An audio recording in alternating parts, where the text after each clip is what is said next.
Lawmakers of Solomon Islands have elected a China-friendly candidate as the prime minister in a sign of Beijing's extending reach across the Pacific.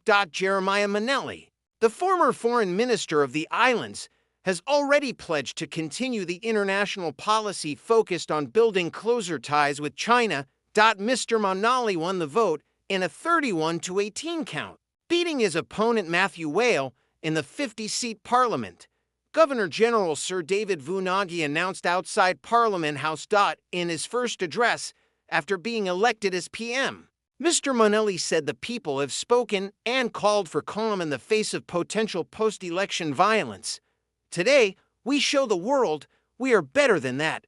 We must respect the democratic process for electing our prime minister, he said. Mr. Manali will succeed another pro-Chinese leader, Manasseh Sogaver, a vocal critic of the West who endorsed him following his own lackluster performance in the April elections.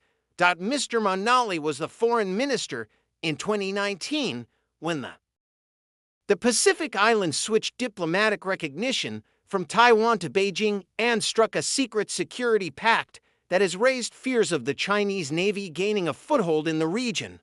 On Monday, he said he would keep the same foreign policy basis, friends to all and enemies to none. Security in capital Honiara was beefed up as newly elected lawmakers arrived at Parliament on Thursday to vote in a secret ballot. The elections were closely watched by the U.S., Australia, and China amid the intense tussle for geopolitical clout in the region. Analysts said they expect the newly elected PM would be more diplomatic in his approach than his predecessor and be less confrontational to Western partners. Lowy Institute research fellow Mihai Sora, a former Australian diplomat in the Solomon Islands, said Mr. Manelli has a strong track record of working well with all international partners, compared to Mr. Sogaver, who was a polarizing figure. Australian National University's Pacific expert Graham Smith said Mr. Manelli was capable and a big change in style for the Solomon Islands. Australian Prime Minister Anthony Albanese congratulated Mr. Manali and said he looked forward to working with him. Australia and Solomon Islands are close friends and our futures are connected, he wrote on social media platform XCHINAS. Embassy said in a Facebook post it looked forward to working with you to develop China-Solomon Islands relations and deliver more benefits to our peoples.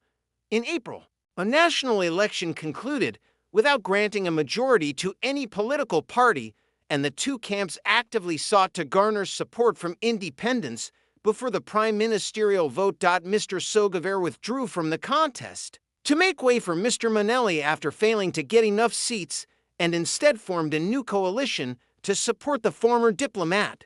The 2019 election of Mr. Sogaver triggered riots in the capital city of Honiara due to legal uncertainties regarding his eligibility for the PM position. Subsequently, more severe riots erupted in Honiara in November 2021 following the survival of Mr. Sogaver's leadership against a no-confidence motion initiated by Mr. Whale, leading to incidents of arson and looting.